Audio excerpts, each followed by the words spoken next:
रख हौसला वो मंजर भी आएगा, प्यासे के पास चलकर समंदर भी आएगा।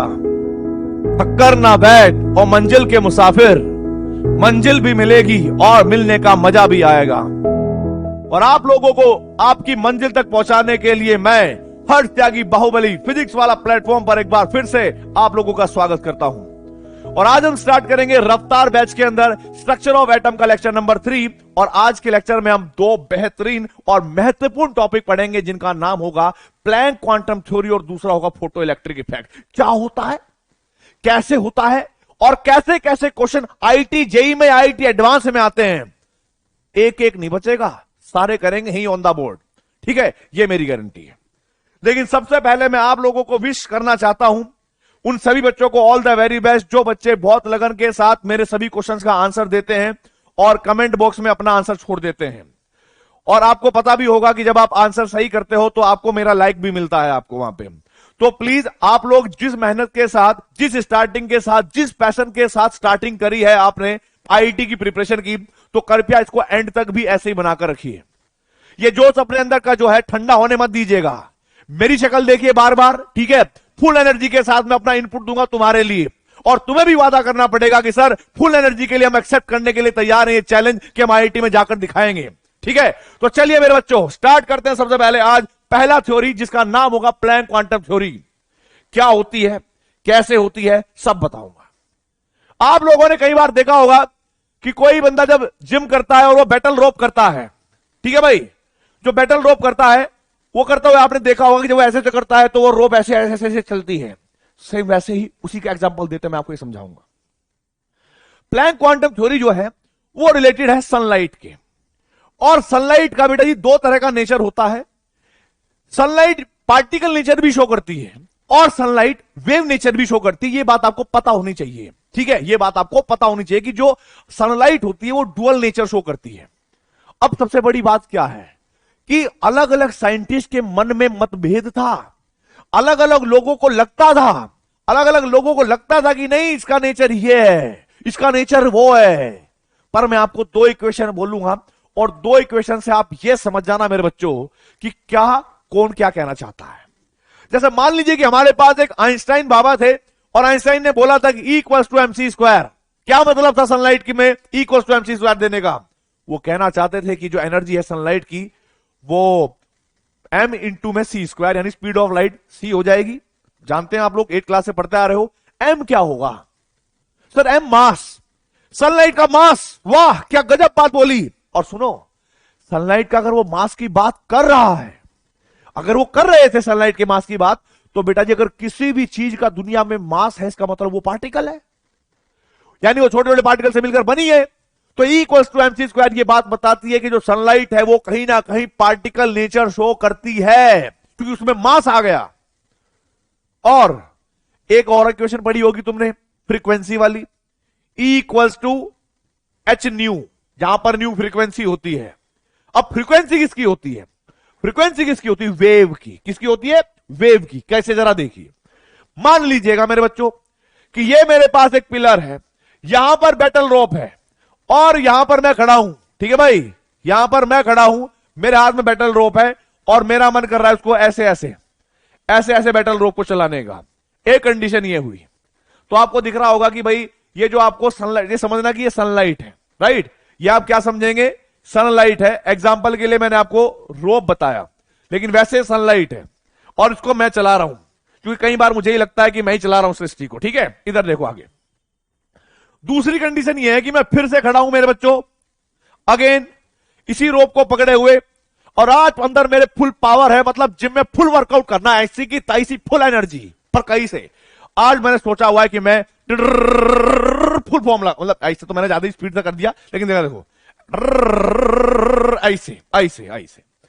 आप मुझे बस ये बताइए, जिस दिन मैं बैटल रोप मतलब सनलाइट को पकड़ के ऐसे ऐसे ऐसे धीरे धीरे कर रहा था तब ज्यादा एनर्जी लग रही थी, या जिस दिन ऐसे कर रहा था तब ज्यादा एनर्जी लग रही होगी? बोलो।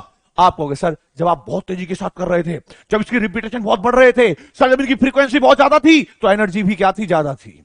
एनर्जी भी क्या थी? ज्यादा थी। जब फ्रीक्वेंसी ज्यादा थी एनर्जी भी क्या थी? ज्यादा थी। सेम ऐसे ही एग्जांपल को आप समझिएगा कि जब सनलाइट सूरज से चलती है और धरती पर पड़ती है, तो जितनी फ्रीक्वेंसी से पड़ेगी उतनी ज्यादा एनर्जी देगी। ऐसा मैं नहीं, ऐसे प्लैंक बाबा कहते थे। और क्या कहा उन्होंने, जरा देखो, अकॉर्डिंग टू प्लैंक बाबा, अकॉर्डिंग टू प्लैंक, और क्योंकि हमारे भाई सीनियर है तो हम इनको क्या बोलेंगे, बाबा लोग हैं। क्या कहेंगे कि जो एनर्जी है सनलाइट की वो मेरे पास डायरेक्टली प्रोपोर्शनल है फ्रीक्वेंसी के, कि फ्रीक्वेंसी पर डिपेंड करती है, न्यू पर डिपेंड करती है। किस पर डिपेंड करेगी, न्यू पर डिपेंड करेगी।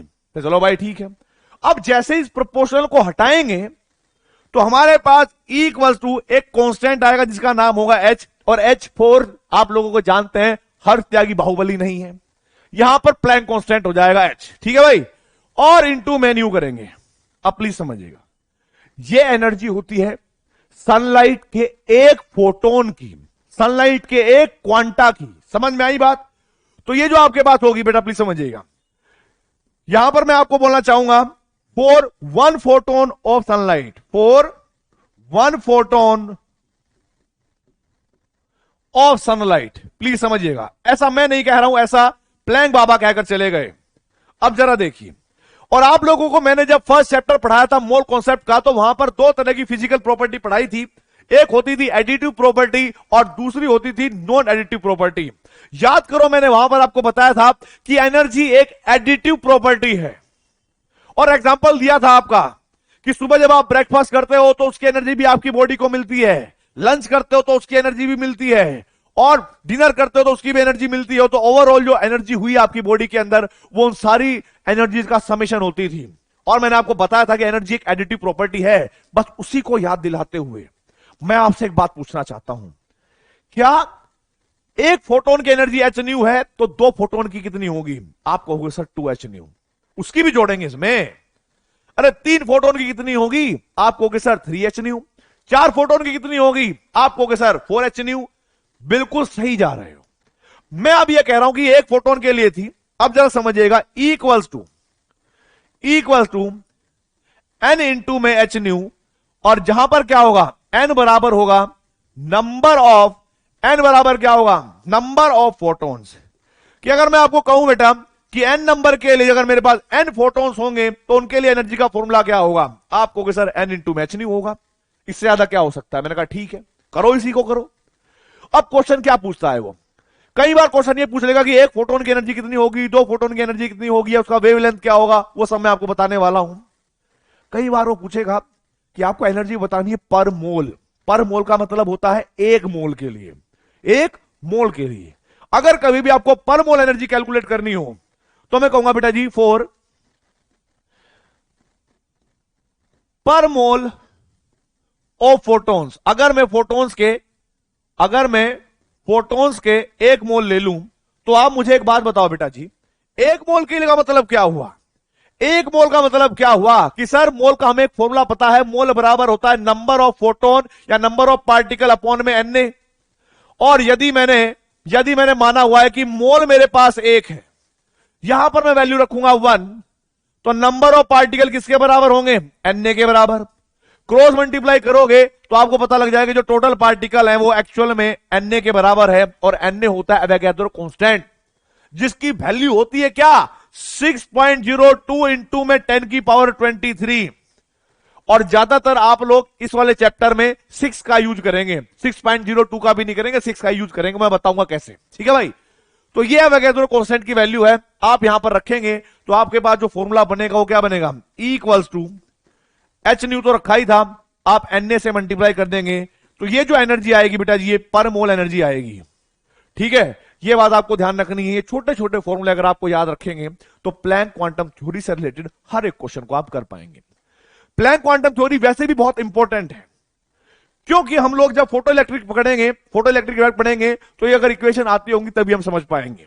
चलिए आगे मैं आपको एक और बात बताना चाहता हूं, सनलाइट का रहस्य, ठीक है, सनलाइट के बारे में भी, ठीक है। तो अगर मैं बात करूं सनलाइट की तो प्लीज समझिएगा, सनलाइट के बाद ही मैं आपको आगे बता पाऊंगा कि सनलाइट की जो स्पीड होती है T इक्वल्स टू क्या होती है बेटा जी? लैम्डा इंटू में न्यू, जहां पर लैम्डा क्या होगा? वेवलेंथ। ये बात ध्यान रखनी है, लैम्डा क्या होगा बेटा जी? वेवलेंथ। और न्यू क्या होगी बेटा जी? फ्रीक्वेंसी ऑफ सनलाइट या किसी भी फोटोन की बात करें, ठीक है, फोटोन सनलाइट सब एक ही बात है। और सी क्या होती है बेटा आपके पास? स्पीड ऑफ लाइट, या स्पीड ऑफ सनलाइट कह लीजिए, स्पीड ऑफ लाइट। ये तीन चीजें आपको ध्यान रखनी है। तो कई बार ऐसा हो सकता है मेरे लाल पेलो, कई बार ऐसा हो सकता है कि जो हम यहां पर फ्रीक्वेंसी दे रखी है ना, ये फ्रीक्वेंसी, वहां पर क्वेश्चन में आपको फ्रीक्वेंसी ना मिलकर वेवलेंथ मिल जाए, तो आप क्या करोगे?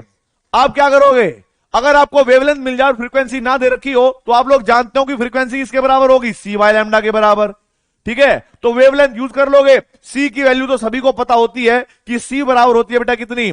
3 इंटू में 10⁸ मीटर पर सेकेंड। भाई यही होनी चाहिए ना, तुम्हें याद होगा यार, क्लास 9 में भी पढ़ी होगी आप लोगों ने। आप कहोगे सर ये बात तो हमें पता है। मत खींचो, क्वेश्चन कराओ, आप देखो हम कैसे करके देते हैं।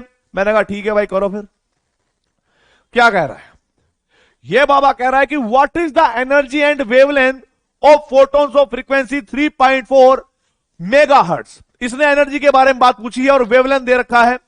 और वेवलेंथ पूछा है किसका?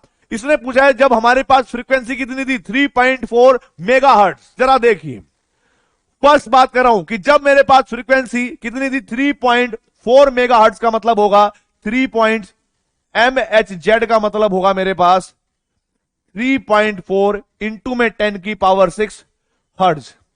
एमकेएस पद्धति में, एमकेएस सिस्टम में या एसआई सिस्टम में आप लोग इसकी वैल्यू या तो पर सेकंड लेते हैं फ्रीक्वेंसी, या हर्ट्ज लेते हैं, बात एक ही होती है। मेगा हर्ट्ज नहीं लेंगे, इसलिए मेगा हर्ट्ज को किसमें कन्वर्ट कर दिया? 3.4 इंटू में 10⁶ हर्ट्ज। ठीक है, इधर देखो और जरा देखो, इसने क्या कहा कि वेवलेंथ कैलकुलेट करो और एनर्जी कैलकुलेट करो। अगर मुझे पता है, अच्छा यार एक बात भूल गया, सॉरी यार एक बात भूल गया, माफ कर देना मेरे बच्चों। क्या है कि जब मैंने प्लैंक कांस्टेंट के बारे में बताया था ना, तो प्लीज इस प्लैंक कांस्टेंट की वैल्यू याद रख लेना, बहुत काम आएगी और बहुत जरूरी भी है। एच जो है वो प्लैंक कांस्टेंट है और इसकी वैल्यू होती है 6.626, ठीक है भाई, इंटू में 10⁻⁻34 जूल सेकेंड।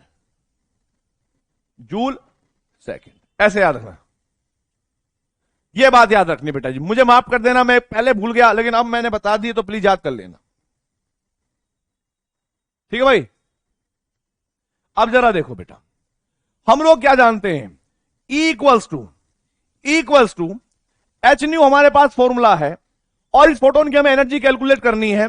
एच क्या होगा बेटा जी? एच बराबर होगा 6.626 इंटू 10⁻⁻34। वैल्यू पुट कर देना, फ्रीक्वेंसी दे रखी है, इसकी वैल्यू निकालना, ठीक है। इस क्वेश्चन को मैं क्वेश्चन नंबर 1 कहूंगा, ठीक है भाई। आप लोग कह रहे थे कि सर आप अगर हमें डीपी भी दे देते तो बहुत मजा आ जाता। देखो मैंने अपनी पीपीटी और अपने पढ़ाने के स्टाइल को आपके अकॉर्डिंग चेंज कर लिया। मैंने सोचा कि मैं सारे क्वेश्चंस का एक डिटेल सब कुछ बताऊंगा, इलस्ट्रेट सब कुछ कराऊंगा, पढ़ाऊंगा, बिल्कुल आंसर तुमसे ही निकलवाऊंगा और तुम्हें आंसर देना पड़ेगा कमेंट बॉक्स में। कसम फिजिकल केमिस्ट्री की सारी भसम हो जाएगी अगर नहीं दिया तो, ठीक है। ये फॉर्मूला मैंने बोल दिया, इस फोटोन की बात कर रहे हैं, फ्रीक्वेंसी हमारे पास ये हो गई, आपको प्लैंक कांस्टेंट दे रखा है 6.626 इंटू 10⁻⁻34 जूल सेकंड। रख देना आंसर, ई आ जाएगी। अब कह रहा है क्या? पहले पार्ट में तो ये लिखा मैंने, दूसरे पार्ट में उसने क्या बोला? इसने बोला कि उसकी वेवलेंथ भी कैलकुलेट करो। अरे क्या दिक्कत आ रही है? जब बड़े देखो दूसरे पॉइंट में आप क्या करोगे? वेवलेंथ कैलकुलेट करनी है आपको, यानी लैम्डा फाइंड करना है। क्या करोगे मेरे बच्चों? वी नो दैट, हम जानते हैं। क्या जानते हैं हम लोग? अरे कुछ नहीं जानते सर, ये बात तो हम जानते थे, जानते हैं नहीं जानते थे, बड़ी आसान है। स्पीड ऑफ लाइट बराबर होगा क्या? लैम्डा इंटू में न्यू, और लैम्डा अगर कैलकुलेट करना है तो सी बाय न्यू। सी की वैल्यू रखोगे 3.3 इंटू में 10⁸, और फ्रीक्वेंसी की वैल्यू क्या रखोगे? 3.4 इंटू 10⁶, 3.4 इंटू 10⁶ हर्ट्ज, ये रखनी है। क्लियर हो गई बात? अब जरा देखो कंडीशन नंबर 2 मैंने क्वेश्चन करवा दी है। अब समझना क्या कह रहा है तीसरे नंबर पे। ऑल्सो कैलकुलेट द एनर्जी पर mole of photon of the same wavelength. अगर वेवलेंथ वही है, समझिएगा, अगर वेवलेंथ वही है तो सीधी सी बात है फ्रीक्वेंसी भी वही होगी ना, क्योंकि भाई वेवलेंथ और फ्रीक्वेंसी तो एक ही फॉर्मूले से रिलेट है, क्योंकि सी तो कांस्टेंट ही है। वेवलेंथ को अगर हम कांस्टेंट मान लें तो सीधी सी बात है हमारे पास न्यू भी क्या रहेगी, कांस्टेंट, यानी इसी फ्रीक्वेंसी की बात कर रहा है ये। यहां से जो आपके पास आंसर आएगा E equal to H nu, अगर आपको 1 मोल के लिए निकालना हो तो आप क्या करेंगे, 4 पर मोल ऑफ फोटोन, 4 पर मोल ऑफ फोटोन के लिए आपको पता है कि भाई एक फोटोन की एनर्जी उतनी है, तो आप जब पर मोल की बात करेंगे तो इक्वल टू कितना आएगा, H इंटू में न्यू इंटू में एन ए। कोई वैल्यू चाहिए तुम्हें, बोलो। H की वैल्यू 6.626 इंटू 10 की पावर माइनस के 34 रखेंगे। न्यू की वैल्यू दे रखी है 3.4 इंटू 10 की पावर 6।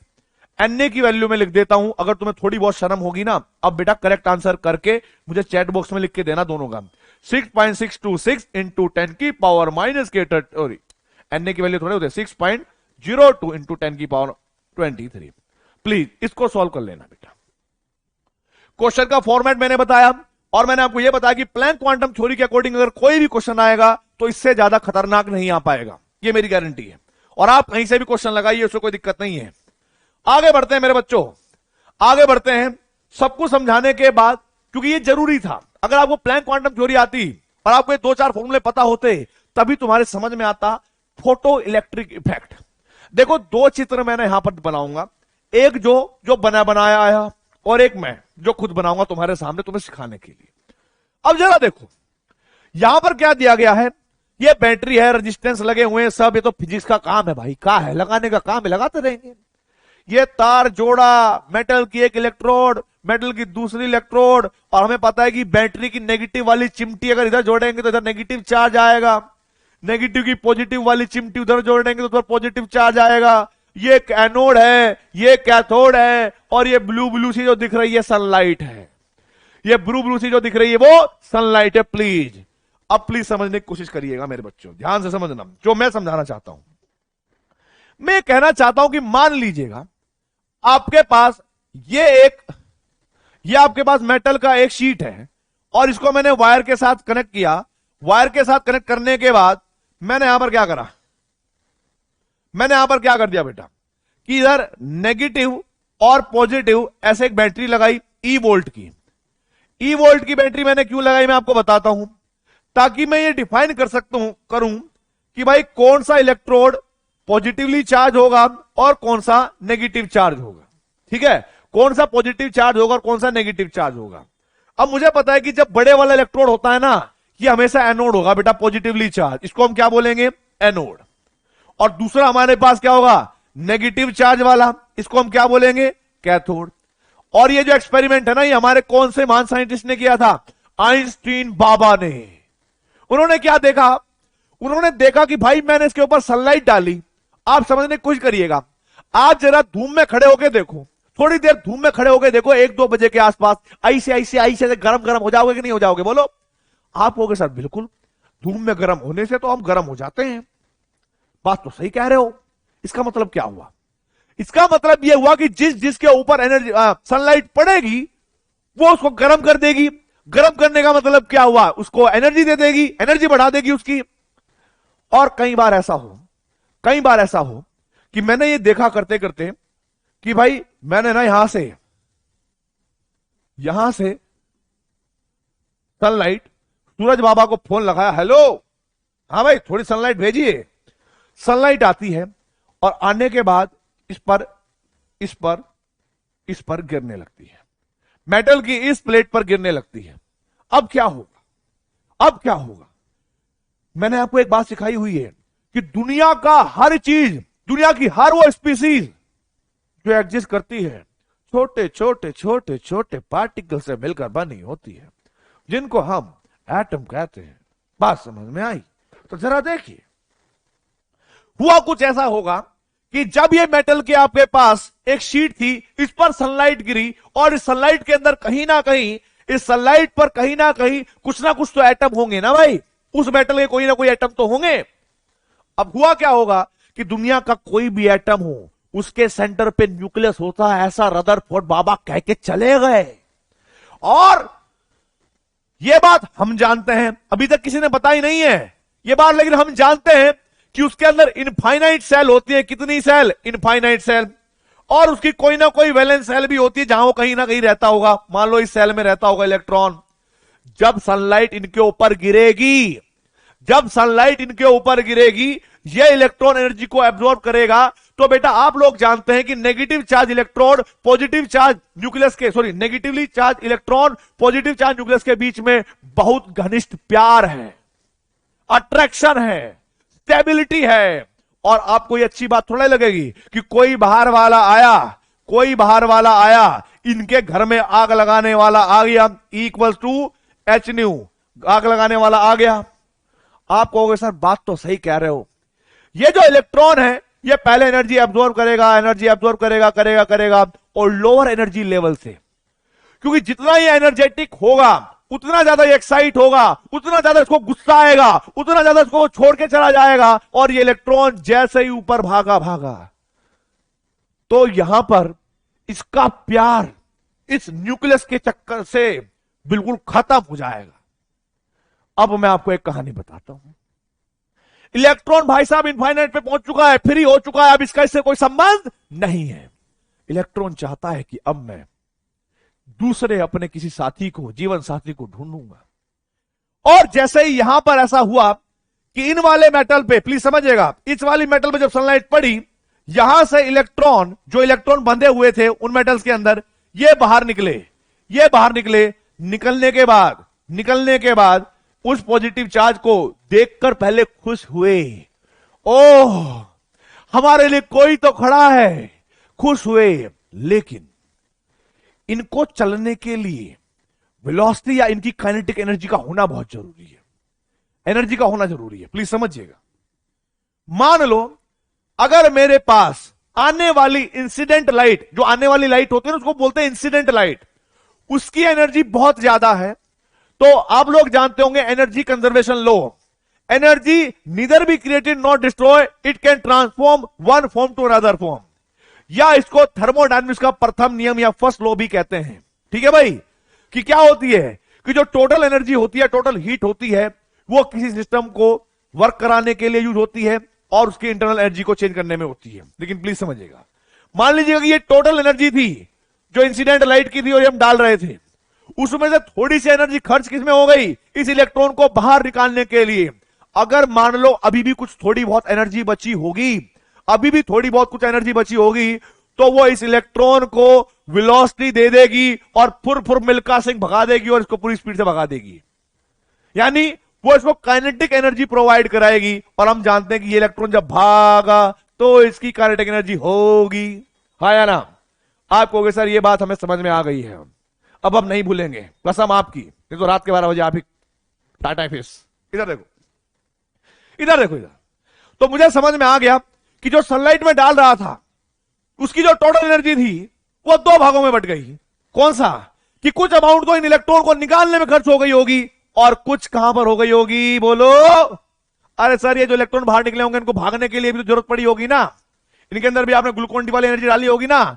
तो बिल्कुल सही बात है, तो हम कहेंगे कि इनकी काइनेटिक एनर्जी को के बराबर होगी, इनके अंदर काइनेटिक एनर्जी हो जाएगी। तो पहले हम समझेंगे बेटा जी कि फोटो इलेक्ट्रिक इफेक्ट क्या है। अब जरा देखिए, फोटो का मतलब है फोटोन यानी सनलाइट। सनलाइट आपने मेटल पे डाली, मेटल से इलेक्ट्रॉन निकले, इलेक्ट्रॉन जब इधर चलेंगे तो ये सर्किट पूरा हो जाएगा। यानी जब चार्ज ट्रेवल करता है तो आप लोग जानते हैं कि flow of charge per unit time is known as current. तो इस सर्किट में करंट चलना शुरू हो जाएगा, इलेक्ट्रिसिटी प्रोड्यूस होनी शुरू हो जाएगी, और इसी को तो हम कहते हैं मेरे बच्चों, इसी को कहते हैं हम लोग फोटो इलेक्ट्रिक इफेक्ट, कि सनलाइट की हेल्प से इलेक्ट्रिसिटी बनाई, दुख दुख दुख दुख दुख दुख दुख दुख। समझ में आई बात? आप कह रहे हो सर कतई सही बात, कतई सही बात कि ये इलेक्ट्रॉन जितने निकले होंगे ये भागे होंगे पॉइलॉइड की तरफ, और ये जो आने वाली टोटल लाइट है अगर इस पर हम एनर्जी कंजर्वेशन लॉ लगाएं तो टोटल हीट या टोटल सनलाइट की जो एनर्जी होगी वो इनको निकालने के लिए जो एनर्जी खर्च हुई होगी उसको, उसके बराबर प्लस काइनेटिक एनर्जी के बराबर, इसी के बराबर होगी, राइट। ये थी इलस्ट्रेशन। अब मैं आपको डेफिनेशन के साथ साथ एक एक वैल्यू, एक एक चीज बताने वाला हूं। क्या जरा देखिए, क्या है जरा देखिए। सबसे पहले मैं आपको बता दूं, सबसे पहले मैं आपको बता दूं फोटो इलेक्ट्रिक इफेक्ट की definition.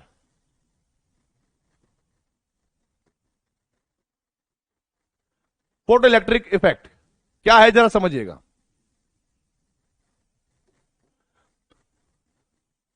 The ejection of photon, the ejection of electrons, ठीक है भाई, ड्यू टू सनलाइट, ठीक है भाई, fallen on the surface of the metal is known as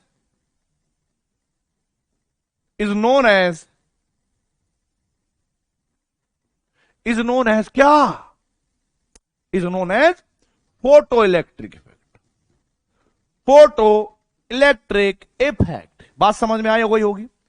आप कहेंगे सर बिल्कुल रट ली हमने बात, समझे नहीं है, क्लियर हो गई हमारी बात। मैंने कहा ठीक है भाई, ठीक है। अब जरा देखो, अब जो हमारे पास, प्लीज समझिएगा, जो हमारे पास आने वाली सनलाइट की टोटल एनर्जी थी उसको मैंने बोला ई टोटल, ठीक है, या इसको मैं ब्रैकेट में लिखवा देता हूं, इसको ब्रैकेट में कह देता हूं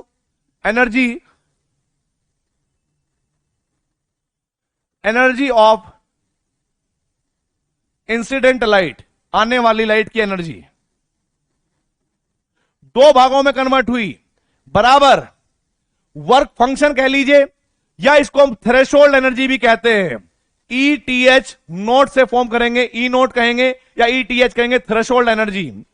और जो बचा हुआ भाग होगा उसको हम कहेंगे काइनेटिक एनर्जी ऑफ इलेक्ट्रॉन्स या इजेक्टेड इलेक्ट्रॉन्स। प्लीज समझिएगा, के ई क्या हो जाएगी हमारे पास, के ई क्या हो जाएगी बेटा जी, kinetic energy of electron, kinetic energy of electrons,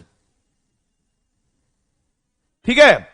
और ई नोट क्या हो जाएगी बेटा, सब कुछ बताऊंगा डिटेल में, घबराना मत। थ्रेशोल्ड एनर्जी, थ्रेशोल्ड एनर्जी, या इसको हम वर्क फंक्शन भी कहते हैं, वर्क फंक्शन भी कहते हैं, ध्यान रखना मेरी बात, वर्क फंक्शन भी कहते हैं। लेकिन सर काइनेटिक एनर्जी की डेफिनेशन तो हमें पता है, आप बस इतना बता दीजिए कि थ्रेशोल्ड एनर्जी क्या होती है, थ्रेशोल्ड फ्रीक्वेंसी क्या होती है। तो जरा देखो भाई, जरा देखो भाई, आप मुझे एक बात समझने की कोशिश करो, फील मैं आपको दिलाऊंगा। आप मुझे एक ना बात बताओ यार, कि चाहे मैं, प्लीज समझना, कि मान लो कोई मेटल है, उस मेटल के अंदर कुछ इलेक्ट्रॉन, कुछ एटम रहे होंगे, और वो एटम तो सारे सिमिलर से ही होंगे, और उसकी nth सेल से उसके इनफाइनाइट सेल तक जाने के लिए एक फिक्स अमाउंट ऑफ एनर्जी भी लगती होगी। समझ रहे हो ना मेरी बात, एक फिक्स अमाउंट ऑफ एनर्जी भी लगती होगी। अब जरा देखो, अगर मैं इसका मैग्नीट्यूड बढ़ाऊं तो उसमें से कुछ पार्ट उसका यहां पर मतलब खर्च हो जाएगा, और बचा हुआ पार्ट क्या हो जाएगा बेटा, आपका काइनेटिक एनर्जी में कन्वर्ट हो जाएगा। अब मैं मान के चलता हूं कि इसके यहां से यहां तक जाने के लिए, इसके यहां से यहां तक जाने के लिए जो मिनिमम एनर्जी की जरूरत पड़ रही है मुझे, वो मान लीजिए मैंने 10 जूल मान ली, अपनी तरफ से 10 जूल मान ली। आप मुझे इतना बताओ, अगर मैं आने वाली सनलाइट की एनर्जी 5 जूल रखूं तो क्या इलेक्ट्रॉन निकलेगा? आप कहोगे नहीं सर नहीं निकलेगा। मैंने कहा ठीक है, नहीं निकलेगा तो बढ़िया है, आगे देखो। मैंने कहा कि आने वाली सनलाइट की एनर्जी अगर 8 जूल होगी तो क्या फिर भी ये इलेक्ट्रॉन यहां से बाहर निकल पाएगा? क्या तो नहीं सर, अभी आपने इतनी आग नहीं लगाई इस इलेक्ट्रॉन को जो इसको छोड़कर चला जाए। मैंने कहा कि अगर मैं इसको 10 जूल एनर्जी दे दूं तो क्या ये इलेक्ट्रॉन यहां तक पहुंच जाएगा इनफाइनाइट तक? आप कहोगे सर बिल्कुल, इससे तो तलाक ले ही लेगा, इसको तो छोड़ ही देगा। आगे भागे या ना भागे वो अलग बात है, आगे भागे या ना भागे कुछ काइनेटिक एनर्जी उसका अलग बात है, लेकिन यहां से यहां तक तो चला जाएगा। अब मैं आपको कहूं अगर मैं इसको 12 जूल एनर्जी दूं तो 12 जूल में से यहां तक जाने में 10 जूल खर्च होगी इलेक्ट्रॉन निकलने के लिए, और बची हुई जो 2 जूल होगी वो काइनेटिक एनर्जी में कन्वर्ट होगी कि नहीं होगी? क्योंकि एनर्जी कंजर्वेशन लॉ फॉलो करना है आपको। कि सर बिल्कुल सही बात है। तो मुझे बताओ उस इलेक्ट्रॉन को निकलने के लिए कम से कम कितनी एनर्जी की जरूरत है कि फोटो इलेक्ट्रिक इफेक्ट शो हो सके? आप कहोगे सर 10 जूल एनर्जी का होना बहुत जरूरी है। तो प्लीज समझिएगा, इसी एनर्जी को हम बोलते हैं थ्रेशोल्ड एनर्जी या इसी कार्य मतलब एनर्जी आप जानते हैं ना कि energy is equivalent to work done, क्योंकि एनर्जी की यूनिट भी जूल है और वर्क डन की यूनिट भी जूल है, और इसी एनर्जी को हम वर्क डन भी कहते हैं या वर्क फंक्शन भी कहते हैं। तो जरा देखिए, मैं यहां पर बोलूंगा कि ये आने वाली टोटल एनर्जी है, यहां से यहां तक का जो मेरे पास सफर रहेगा इसको मैं क्या बोल दूंगा, वर्क फंक्शन। क्या बोल दूंगा, वर्क फंक्शन या थ्रेशोल्ड एनर्जी, और इसके बाद जो बची हुई एनर्जी होगी वो काइनेटिक एनर्जी में कन्वर्ट होगी। तो भाई यहां से एक बात बताओ मुझे, जो ये थ्रेशोल्ड एनर्जी है इसकी क्या डेफिनेशन बनेगी? आप कहोगे सर थ्रेशोल्ड एनर्जी, ठीक है, या इसके कोरस्पॉन्डिंग जो फ्रीक्वेंसी होगी उसको हम थ्रेशोल्ड फ्रीक्वेंसी कहेंगे। क्योंकि जरा देखो, इसको मैंने कैसे शो करा बेटा, इसको मैंने कैसे शो करा, जरा देखो, मैंने इसको करा ई से, ठीक है, वर्क फंक्शन को कैसे किया था, ई नोट से, और बेटा काइनेटिक एनर्जी को के ई से। तो जरा देखो मेरे बच्चों, अरे कहां गया, इधर देखो कि सर ये आपने ई टोटल, तो ये ई टू नोट ये किसके बराबर होगी, ये कहीं ना कहीं एच न्यू के बराबर होगी, ये कहीं ना कहीं एच न्यू नोट के बराबर होगी। तो कहने का मतलब यह है कि ये जो भी एनर्जी है इसके कॉरस्पॉन्डिंग जो फ्रीक्वेंसी रही होगी उसको हम थ्रेशोल्ड फ्रीक्वेंसी बोलेंगे। तो दो डेफिनेशन मैं आपको लिखवाऊंगा, एक होगा थ्रेशोल्ड एनर्जी की और एक होगा थ्रेशोल्ड फ्रीक्वेंसी की। क्या है जरा देखिए, क्या है जरा देखिए, the minimum amount of energy, the minimum amount of energy या फ्रीक्वेंसी। क्योंकि अगर आप थ्रेशोल्ड फ्रीक्वेंसी की डेफिनेशन लिखोगे तो आप यहां पर फ्रीक्वेंसी लिख देना, एनर्जी की बात करेंगे तो एनर्जी लिख देना। Required to eject the electron from metal surface,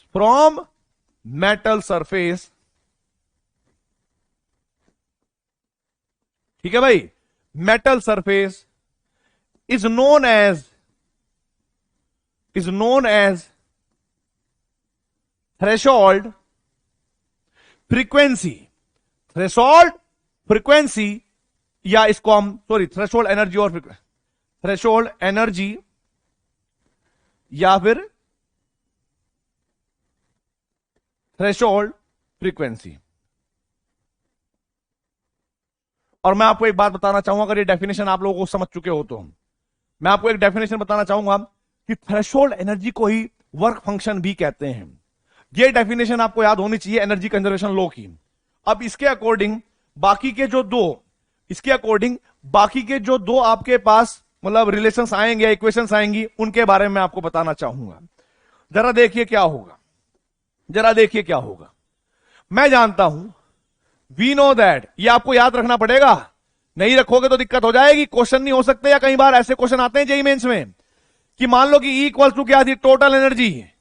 ई क्या थी बेटा मेरे पास, टोटल एनर्जी सनलाइट की, किसके बराबर है, ई नोट। ई नोट क्या है, थ्रेशोल्ड एनर्जी, और प्लस काइनेटिक एनर्जी। अब जरा देखो बेटा, ये हमारे पास E equal to H nu के हिसाब से एच न्यू लिख देंगे, और यहां पर क्या हो जाएगा, एच सेम रहता है वो तो सबके लिए, और न्यू नोट आ जाएगा। और काइनेटिक एनर्जी का फॉर्मूला क्या होगा, आप कहोगे सर 1/2 mv²। तो जैसे फोटो इलेक्ट्रिक इफेक्ट को ये वाली इक्वेशन शो करती है, ये वाली भी आपके पास सेम उसी को रिप्रेजेंट करेगी। तो आप लोगों को ये वाली इक्वेशन याद होनी चाहिए।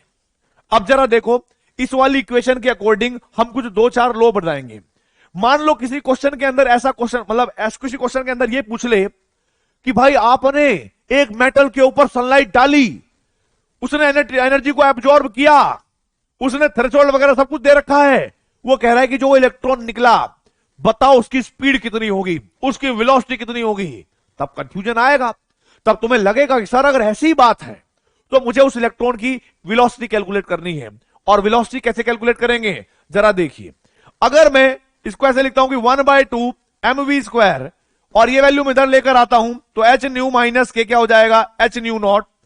और इन दोनों में क्या ले लूंगा बेटा जी मैं, यहां पर ध्यान से देखिएगा, यहां पर h मैंने क्या लिया, कांस्टेंट, कॉमन, न्यू माइनस के न्यू नॉट करूंगा मैं, और यहां से 2 चला जाएगा ऊपर और m आ जाएगा नीचे, और ये किसके बराबर जाएगा, v स्क्वायर के। ये किसके बराबर आया, v स्क्वायर के। और आप जब v कैलकुलेट करेंगे तो आएगा under root 2h by m, 2h by m, और यहां पर आएगा बेटा जी न्यू माइनस के न्यू नॉट। तो ये वाला फॉर्मूला आप लोगों को याद होना चाहिए, क्योंकि कई बार फॉर्मूला बेस्ड क्वेश्चन डायरेक्ट पूछे जाते हैं कि ये कौन सा फॉर्मूला इनमें से करेक्ट है और कौन सा नहीं। ठीक है, तो ये फॉर्मूला बिल्कुल सही है। अब जरा देखो, कई बार क्या होगा, कई बार ऐसा भी पॉसिबल होगा मेरे बच्चों कि वहां पर ये फ्रीक्वेंसी ना देकर वेवलेंथ दे दे। तो जरा देखो, हम लोग जानते हैं, वी नो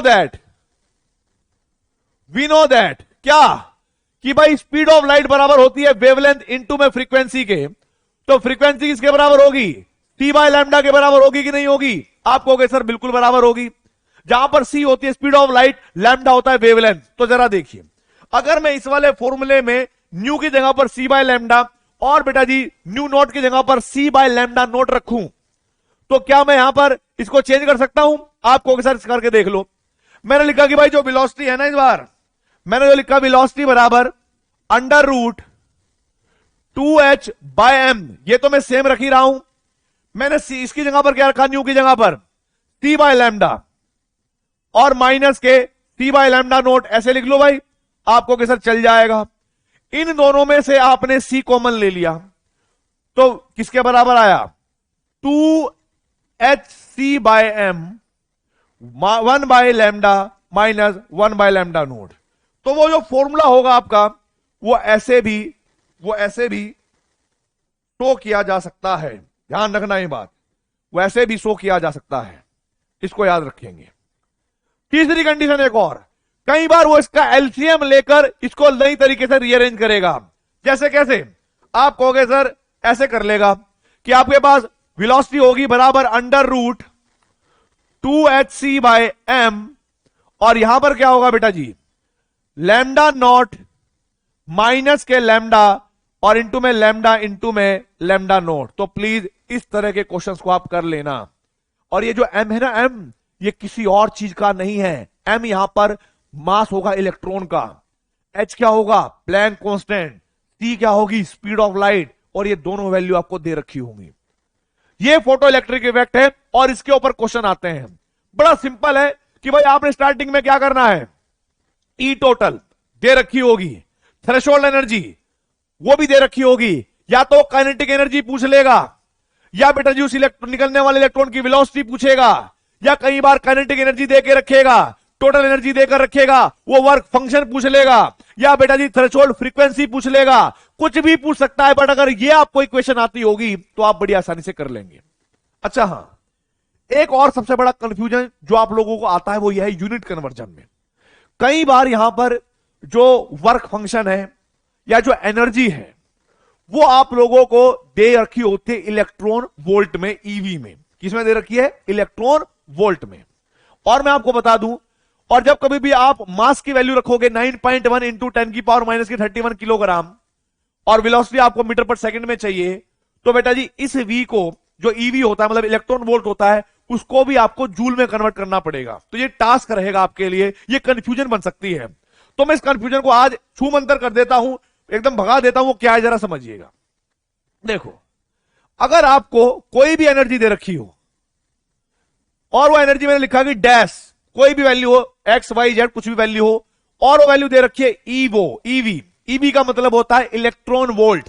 क्या होता है इसका मतलब, इलेक्ट्रॉन वोल्ट। अगर आपको मैं बताऊं, वोल्ट भी कहीं ना कहीं वोल्टेज का ऐसा यूनिट है, यानी कहीं ना कहीं सही है। तो आपको क्या करना है कि उस ईवी को अगर आपको जूल में कन्वर्ट करना है तो वो जो भी वैल्यू दे रखी होगी आपको क्वेश्चन के अंदर, मान लो एक्स वैल्यू दे रखी है तो आप उसको लिखेंगे एक्स एज इट इज। इस ई की वैल्यू ओपन कर देना। ई की वैल्यू क्या हो जाएगी, आप कहोगे सर ई की वैल्यू होती है 1.6 इंटू 10 की पावर माइनस के 19 और कुलाम पढ़ी होगी ना आपने। तो समझो ये जो आपके पास आएगा ना, ये जूल में आ जाएगा, तुरंत जूल में वैल्यू आ जाएगी। किसी भी क्वेश्चन के अंदर अगर आपको ईवी दे रखा है इलेक्ट्रॉन वोल्ट और आप उसको जूल में कन्वर्ट करना चाहते हैं तो तुरंत आप 1.6 इंटू 10 की पावर माइनस के 19 जूल पे मल्टीप्लाई कर देना। क्लियर हो गई? ये टास्क अगर आपको आता है तो क्लियर है, सब कुछ आ जाएगा, एक भी क्वेश्चन नहीं बचेगा, ये मेरी गारंटी है मेरे बच्चों। ठीक है, ये बात ध्यान रखेंगे। दूसरा समझिएगा, दूसरा क्या है, आगे बढ़े। कुछ ग्राफ वाले क्वेश्चन आएंगे, और बड़े इंपॉर्टेंट होंगे बेटा, क्योंकि ये वाला पार्ट जो है ना ग्राफ वाला, ये आईटी जेई में कई बार पूछा गया है। कैसे, जरा देखो भाई, रिलेशन पूछा जाएगा काइनेटिक एनर्जी। ठीक है भाई, मैं यहां पर लिख देता हूं ग्राफिकल एनालिसिस। अब जरा देखो, मैं आपको क्लियर बोल देता हूं कि जब आप कभी भी आईटी जेई में मल्टीपल सेलेक्टिव क्वेश्चन करेंगे तो आने के चांसेस हैं, और सिंगल करेक्ट में भी आएंगे। कैसे क्वेश्चन आएंगे जरा मैं बताता हूं। बताइए कौन सा ग्राफ करेक्ट है, तो उनमें 4 ऑप्शन में से 3 इनकरेक्ट ग्राफ होंगे, एक करेक्ट ग्राफ होगा, आपको छांटना पड़ेगा। या फिर 3 करेक्ट ग्राफ होंगे, एक इनकरेक्ट होगा, वो छांटना पड़ेगा। ऐसे क्वेश्चन आते हैं। जरा देखिए, प्लीज समझने की कोशिश करिएगा। मैंने यहां पर आपको एक बात बोली कि भाई सबसे पहले मैं काइनेटिक एनर्जी वर्सेस फ्रीक्वेंसी का मतलब समझते हैं ना, न्यू, इसके बीच में ग्राफ खींचना चाहता हूं। और मैंने ग्राफ ऐसे खींचा कि एक तरफ मैंने मान लिया काइनेटिक एनर्जी बराबर फ्रीक्वेंसी। जरा देखिए, मैं आपको इसको एक लाइन में समझाना चाहूंगा, जो मैंने यहां पर इक्वेशन समझाई थी। आप मुझे बताओ बेटा, काइनेटिक एनर्जी मतलब इस वाली इक्वेशन को अगर देखा जाए तो क्या मैं इसको एच न्यू माइनस के एच न्यू नोट, ये कांस्टेंट हो जाएगा सी? बोलो आपको सर, बिल्कुल ये कांस्टेंट है सी। तो जरा देखो मेरे बच्चों, इस वाली इक्वेशन के थ्रू समझाऊंगा इसको मैं। ठीक है, जरा देखो क्या बोला मैंने कि भाई according to photo electric effect H nu बराबर होता है एच न्यू नॉट और प्लस काइनेटिक एनर्जी। इसको मैंने ओपन करके नहीं लिखा क्योंकि मुझे रिलेशन बताना है काइनेटिक एनर्जी और न्यू में। आप मुझे एक बात बताओ बेटा, काइनेटिक एनर्जी बराबर एच न्यू माइनस के एच न्यू नॉट, और आपको पता है कि भाई न्यू नॉट क्या होता है, थ्रेशोल्ड फ्रीक्वेंसी, कांस्टेंट होती है पर्टिकुलर मेटल के लिए। एच क्या होता है, कांस्टेंट होता है। तो ये कहीं ना कहीं कांस्टेंट ही तो है, और ये बराबर क्या हो जाएगी, y बराबर mx प्लस कांस्टेंट। बोलो, आप कहोगे सर बिल्कुल इसी का है, और कांस्टेंट माइनस में है। आप मुझे एक बात बताओ, प्लीज समझिएगा, जो मैं आपको बताना चाहता हूं वो आपको यहां पर समझ में आएगा। मान लो आने वाले लाइट की फ्रीक्वेंसी जो भी है उसकी वजह से एनर्जी 2 जूल है, और वर्क फंक्शन के लिए 10 जूल चाहिए। तो मुझे बताओ कि काइनेटिक एनर्जी कितनी होगी? आप कहोगे सर आप एच तो कांस्टेंट है, इस न्यू को अगर बढ़ाओगे, तो ये टोटल एनर्जी बढ़ेगी, और जितनी ज्यादा ये बढ़ती जाएगी तो उसका एक सर्टेन पार्ट, यानी एक कांस्टेंट पार्ट तो उस इलेक्ट्रॉन को निकालने में खर्च होगा ही होगा, लेकिन इसका जितना एक्सेस ऑफ पार्ट होगा, वो क्या उस इलेक्ट्रॉन की काइनेटिक एनर्जी के रूप में चेंज हो जाएगा? बोलो। आप कहोगे सर बिल्कुल सही बात है। मैंने कहा कि अगर मैं एनर्जी बढ़ाता हूं या एनर्जी फ्रीक्वेंसी बढ़ाता हूं इंसिडेंट लाइट की, तो बेटा उसका एक मिनिमम पार्ट खर्च होगा इसको यहां तक पहुंचाने में। लेकिन जैसे इलेक्ट्रॉन बाहर निकला तो बची हुई जो एनर्जी होगी वो किस में चेंज होगी? आप कहोगे सर काइनेटिक एनर्जी। तो प्लीज समझिएगा, यहां जितनी वैल्यू बढ़ेगी इतनी ज्यादा काइनेटिक एनर्जी बढ़ेगी, यहां जितनी वैल्यू बढ़ेगी उतनी ज्यादा काइनेटिक एनर्जी बढ़ेगी। और स्ट्रेट लाइन का बेटा जी वहां पर ग्राफ आ रहा है, तो जरा देखिए स्ट्रेट लाइन का वहां पर ग्राफ आ रहा है। तो क्या मैं ये कहूं कि स्टार्टिंग में एक सर्टेन पॉइंट तक तो इलेक्ट्रॉन निकलेगा ही नहीं, और जब आप लाइट की फ्रीक्वेंसी न्यू नॉट के बराबर कर दोगे तब जाके इलेक्ट्रॉन निकलेगा। और अब यदि आपने फ्रीक्वेंसी को बढ़ाया, मतलब इसके अकॉर्डिंग आप इधर चले, फ्रीक्वेंसी को बढ़ाया तो काइनेटिक एनर्जी भी बढ़ती जाएगी, और स्ट्रेट लाइन में एक ऐसा ग्राफ आएगा। तो ध्यान रखना है बेटा जी, काइनेटिक एनर्जी वर्सेस फ्रीक्वेंसी के बीच में ये वाला ग्राफ करेक्ट होगा, और वहां पर जो इनकरेक्ट ग्राफ दिया होगा वो कौन सा आएगा? वो ये कहेगा कि एक तो होगी फ्रीक्वेंसी, ये है काइनेटिक एनर्जी, और वो ऐसे लिख देगा मेरे बच्चों कांस्टेंट। वो कहेगा कि फ्रीक्वेंसी को आप कितना भी बढ़ाते रहो इधर से इधर, काइनेटिक एनर्जी की वैल्यू यही आएगी, ऐसा उसको लगेगा। लेकिन अगर कभी भी ये कॉपी ग्राफ आपको दिखता है कांस्टेंट वाला, तो आप इसको लिखेंगे कि ये ग्राफ हो जाएगा आपके पास इनकरेक्ट। क्या हो गया? इनकरेक्ट। तो प्लीज दो ग्राफ मैंने आपको बताए, काइनेटिक एनर्जी वर्सेस फ्रीक्वेंसी के बीच में, वो ग्राफ करेक्ट होगा और ये वाला ग्राफ क्या होगा? इनकरेक्ट। आगे बढ़ते हैं, आगे बढ़ते हैं मेरे बच्चों, आगे ग्राफ देखो। अब मैं लिखूंगा काइनेटिक एनर्जी, काइनेटिक एनर्जी बड़ा सा लिख देते हैं, वर्सेस इंटेंसिटी ऑफ लाइट।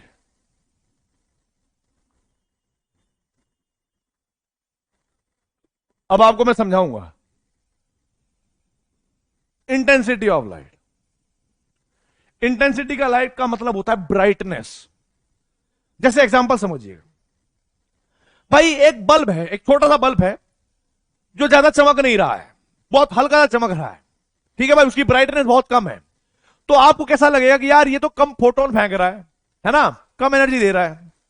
लेकिन एक बल्ब आपके सामने ऐसा है जो बहुत ज्यादा ब्राइट है, बहुत ज्यादा ब्राइट है, आपको क्या लगेगा? यार इसने तो आंखों में इतने फोटोन डाल दिए, इतने सारे फोटोन। तो बेटा समझिएगा, क्या कहीं ना कहीं इंटेंसिटी ऑफ लाइट का मतलब होता है ब्राइटनेस, कि जितने ज्यादा फोटोन होंगे उतनी ज्यादा ब्राइटनेस होगी।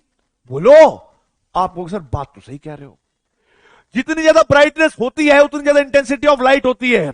और मैंने बोला कि इंटेंसिटी ऑफ लाइट का मतलब ही है ब्राइटनेस, और इसका ग्राफ हमें खींचना है काइनेटिक एनर्जी के वर्सेस। तो जरा देखिए, तो जरा देखिए, यहां पर लिखा होगा इस तरीके से कि भाई एक तरफ दे रखा होगा काइनेटिक एनर्जी और दूसरी तरफ लिखा होगा इंटेंसिटी।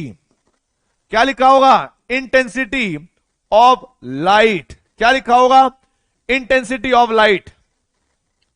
अब जरा देखो, मेरा आप लोगों को फिर से यह बताना है, आपको मैं इसी के थ्रू समझाऊंगा, इसी एक ग्राफ के थ्रू। भाई एक बात बताओ, अगर मैं उधर से, या मैं इधर आता हूं, इधर इधर, अगर मैं यहां पर 2 फोटोन डालूं तो उसकी वजह से कितने इलेक्ट्रॉन निकलेंगे?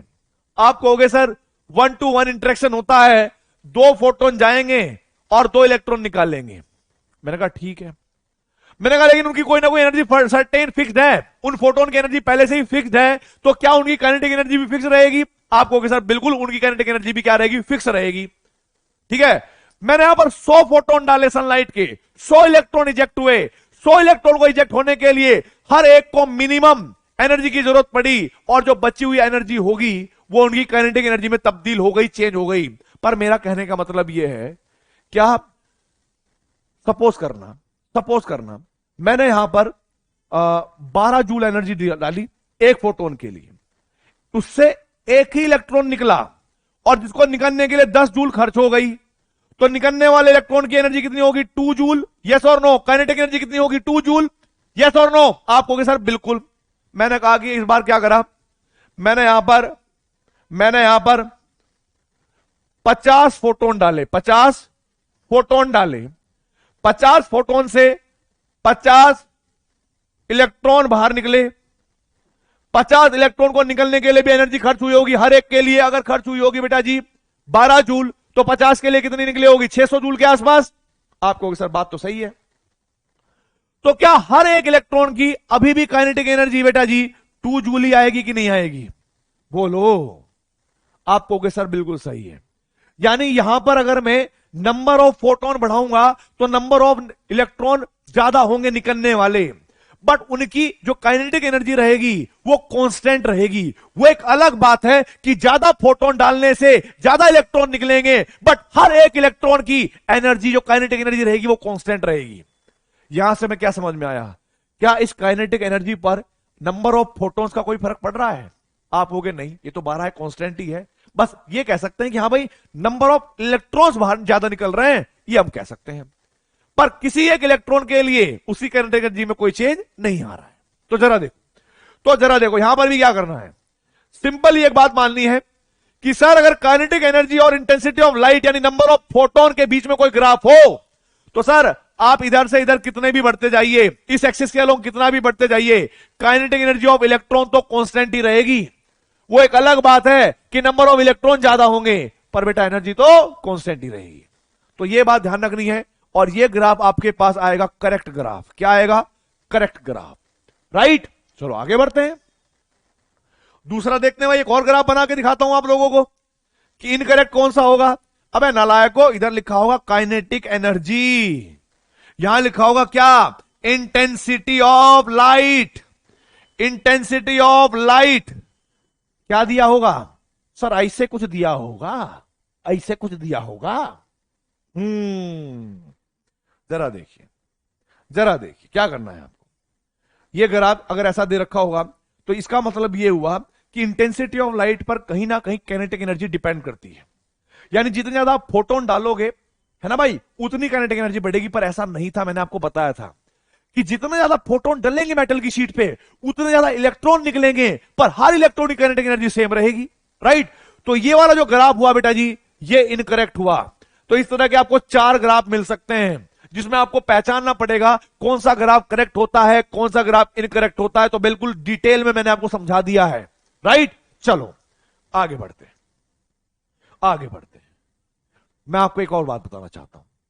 एक ग्राफ आया, कैसे ग्राफ आया?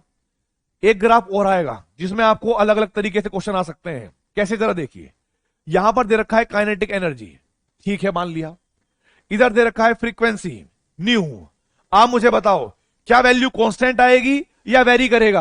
आप कहोगे सर एक पॉइंट तक तो काइनेटिक एनर्जी बिल्कुल जीरो होगी, तब तक इलेक्ट्रॉन निकलेंगे नहीं, जब तक फ्रीक्वेंसी थ्रेशोल्ड फ्रीक्वेंसी के बराबर ना हो जाए। उसके बाद ये स्ट्रेट लाइन आएगी। क्या आएगी? Straight line. प्लीज समझिएगा मेरे बच्चों, ये जो लाइन आएगी ना, ये कई बार ऐसे दिखा सकता है वो एक लाइन, ठीक है, ऐसे वो 2 लाइन 3 लाइन ऐसे दिखा सकता है, ठीक है, एक ही ग्राफ की। और वो कहेगा कि भाई ये वाली जो लाइन है काइनेटिक एनर्जी को रिप्रेजेंट करती है, करेगी, ठीक है भाई। ये वाले जो पॉइंट होंगे इनके, अगर आप कोई भी पॉइंट को वहां से रिलेट करोगे तो काइनेटिक एनर्जी होगी। मेरा आप लोगों से बस एक क्वेश्चन रहेगा, वो क्या है कि मान लो ये वाली लाइन तब आई जब हम एक्सपेरिमेंट का जो टेम्परेचर T1 ले रहे थे, और ये वाली लाइन तब आई जब आपके पास एक्सपेरिमेंट का टेम्परेचर T2 था, और ये वाली लाइन तब आई जब एक्सपेरिमेंट का टेम्परेचर T3 था। भाई ऐसे भी तो हो सकता है ना कि एक्सपेरिमेंट हम अलग अलग दिन कर रहे हो और अलग अलग दिन टेम्परेचर अलग अलग हो। तो कई बार वो क्वेश्चन क्या पूछता है कि तीनों के तीनों एक्सपेरिमेंट, 1 एक्सपेरिमेंट, 2 एक्सपेरिमेंट और 3 एक्सपेरिमेंट तो बिल्कुल वही लीनियर लाइन को ही शो करते हैं कि नहीं करते। पर हमने ये देखा कि अलग अलग दिन कई बार स्लोप कम था, कई बार स्लोप ज्यादा था, कई बार कुछ था। तो आप मुझे बताइएगा कि सर किस दिन टेम्परेचर ज्यादा रहा होगा, किस दिन टेम्परेचर ज्यादा रहा होगा, या टेम्परेचर का ऑर्डर क्या होगा। तो मैं आपको एक बात बताना चाहूंगा, अगर कभी भी ऐसा क्वेश्चन आ जाए तो आप लोगों को एक फॉर्मूला पता होना चाहिए स्टेट्स ऑफ मैटर में, काइनेटिक थ्योरी ऑफ गैस में, जो कि मैं आगे कराऊंगा। क्या होगा जरा देखिए, काइनेटिक एनर्जी बराबर होता है 3/2 बोल्ट्जमैन कांस्टेंट इनटू में एब्सोल्यूट टेम्परेचर। कि काइनेटिक ये पूरा कांस्टेंट है, ये पूरा कांस्टेंट है, टेम्परेचर काइनेटिक एनर्जी के डायरेक्टली प्रोपोर्शनल होता है, ये बात समझ जाना, ठीक है। अब जरा देखो, इसके लिए करेक्ट आंसर निकालने के लिए मैं आपको एक तरीका बताता हूं। आप लोग इस वाली एक्सिस पर ऐसे कांस्टेंट लाइन मान लोगे, ठीक है। अब ये जैसे यहां पर इंटरसेक्ट करेगी तो इसको क्या मानोगे? काइनेटिक एनर्जी 1 ऐसे कह दोगे।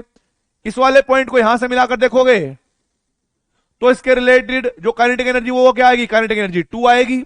और यहां पर क्या आएगी बोलो? आप कहोगे सर अगर आप ऐसा कर लोगे तो ये हो जाएगी काइनेटिक एनर्जी 3।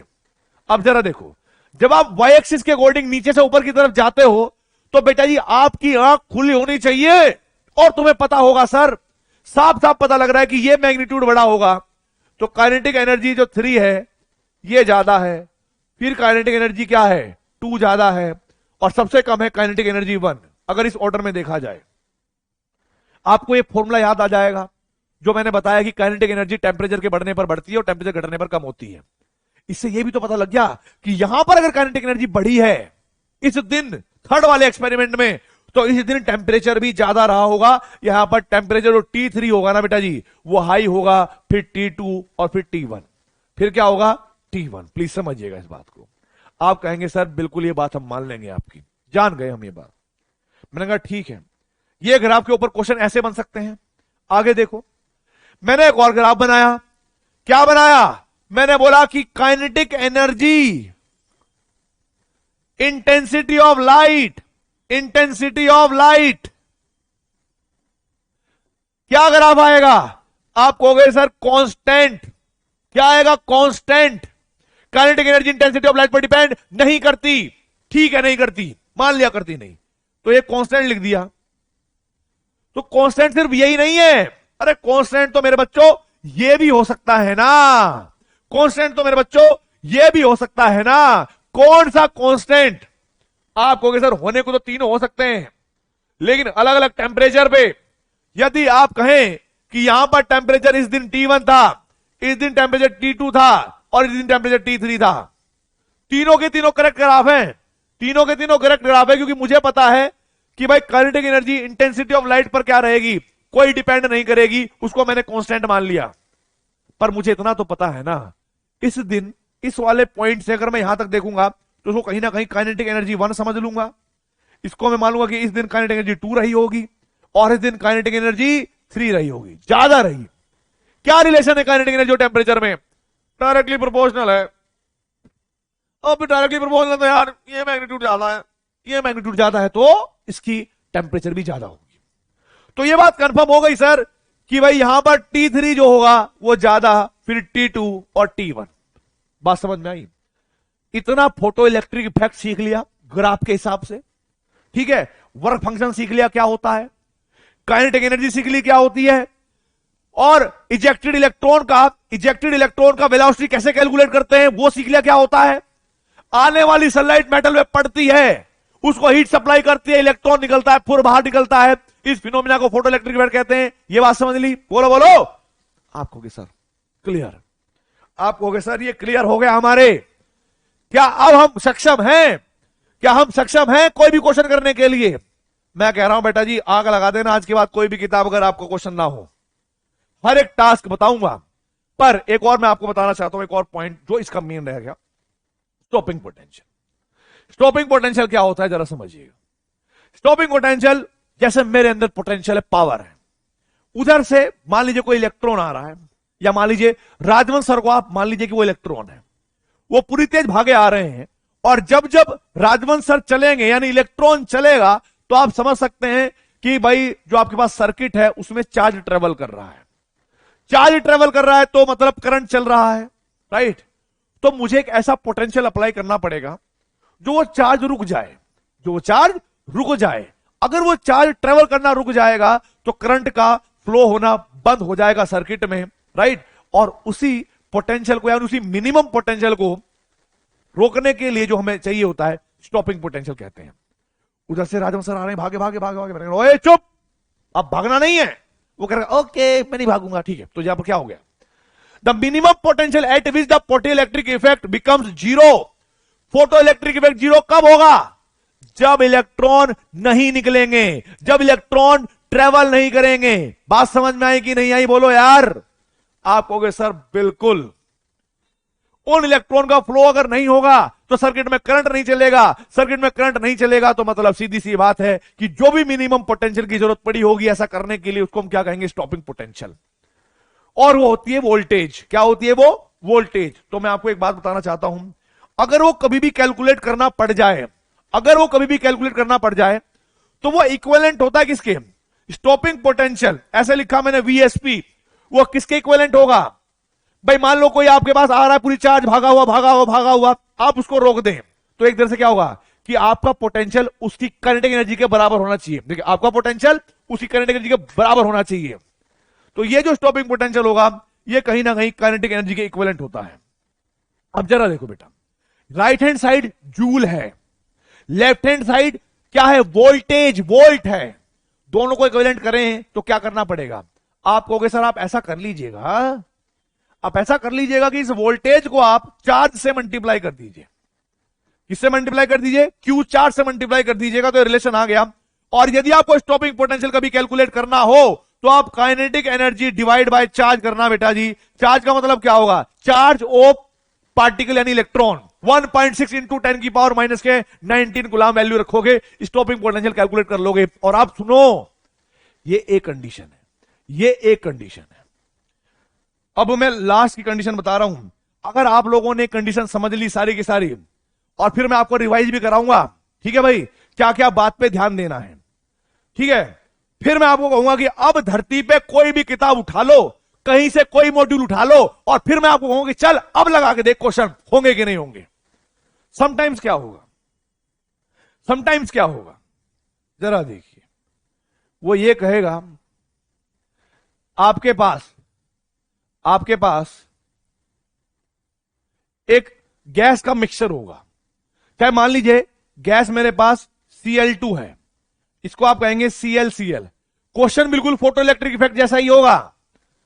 यहां पर आने वाली सनलाइट आएगी, यानी टोटल लाइट, जो सनलाइट होगी उसकी टोटल एनर्जी आपको दे रखी होगी, ठीक है।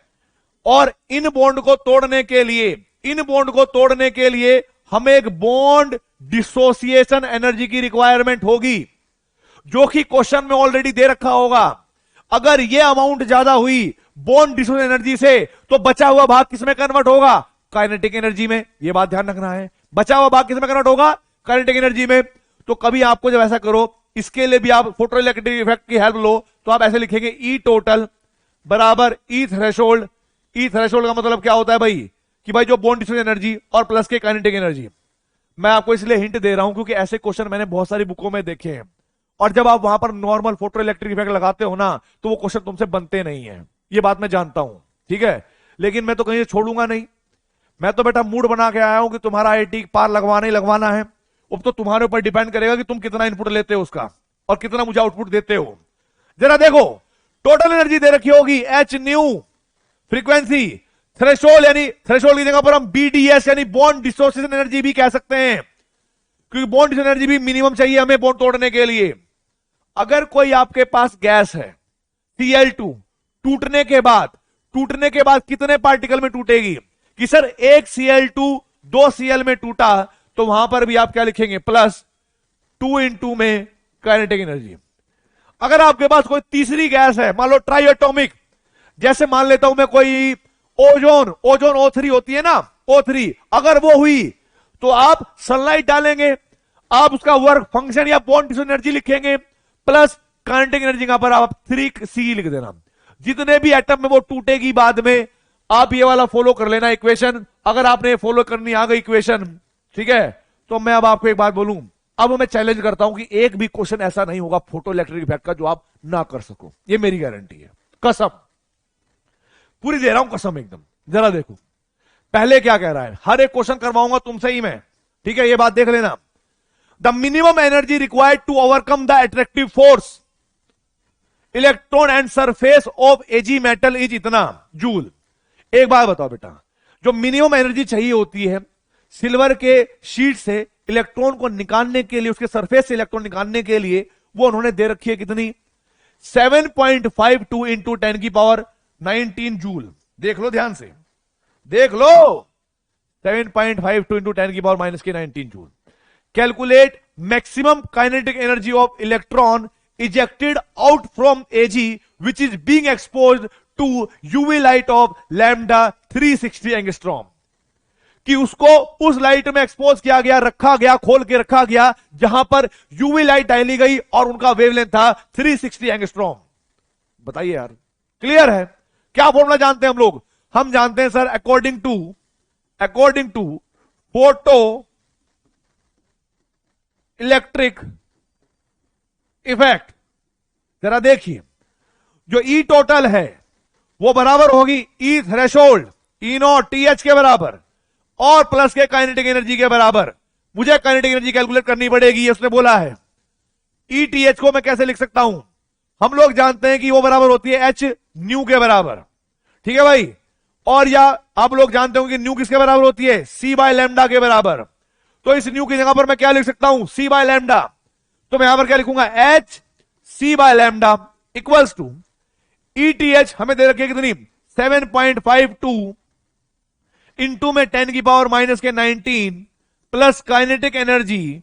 अब जरा देखो H की वैल्यू कितनी होगी, बोलो। आप कहोगे सर H की वैल्यू होगी हमारे पास 6.626 इंटू 10⁻⁻34। C की वैल्यू कितनी होगी? आप कहोगे सर 3 इंटू में 10⁸ मीटर पर सेकेंड। लैम्डा कितना दिया है? आप कहोगे सर 360 एंगस्ट्रॉम। किसमें रखेंगे सर? सारी वैल्यू आप एसआई या एमकेएस में रख रहे हो तो आप इसको भी एंगस्ट्रॉम में ना रखकर मीटर में रखिए। चलिए भाई, हम लोग जानते हैं कि एंगस्ट्रॉम को मीटर में कन्वर्ट करने के लिए कि एक एंगस्ट्रॉम बराबर होता है 10 की पावर माइनस के 10 मीटर के बराबर, और आप मीटर को अगर कन्वर्ट करोगे तो 360 एंगस्ट्रॉम किसके बराबर होगा? 360 इंटू में 10 की पावर माइनस के 10, ठीक है, इक्वल टू 7.52 इंटू 10 की पावर माइनस के 19 प्लस के काइनेटिक एनर्जी। मेरे नालायक बच्चों, इसको सॉल्व करोगे ना, सुन रहे हो? इसको सॉल्व करोगे तो आपके पास जो है एक वैल्यू आएगी काइनेटिक एनर्जी की। क्या कर्तव्य है तुम्हारा? सब कुछ समझाने के बाद इसको सॉल्व करके कमेंट बॉक्स में इसका आंसर छोड़ना। करेक्ट है, इनकरेक्ट है, मैं देखूंगा, ठीक है, वहीं पर अवेलेबल रहता हूं। तो ये काम आप खुद करेंगे। आगे का मैंने आपको हिंट दिया है, ठीक है, तो यहां से आप लोग काइनेटिक एनर्जी कैलकुलेट करेंगे और मुझे बताएंगे कहां पर? कमेंट्स में, ठीक है भाई, वहां पर मैं आपके आंसर को लाइक कर दूंगा। आगे बढ़ते अगले क्वेश्चन की तरफ। ओहो, जेई मेंस 2014, व्हाट है इंग्लिश, क्या बोलूं यार, खतरनाक। तुम्हें सिखाया हुआ है, कर लो। क्या कहा इसने? If lambda note and lambda be the threshold wavelength and wavelength of incident light, यानी थ्रेशोल्ड वेवलेंथ लैम्डा नोट है, आने वाली लाइट का वेवलेंथ लैम्डा है, the velocity of photo electron ejected from the metal surface. जितना पढ़ाया उसके बाहर एक क्वेश्चन नहीं आएगा, मेरी गारंटी है। देख लो, चेक कर लो। क्या बोला मैंने बोला कि भाई according to photo electric effect, जरा देखो, according to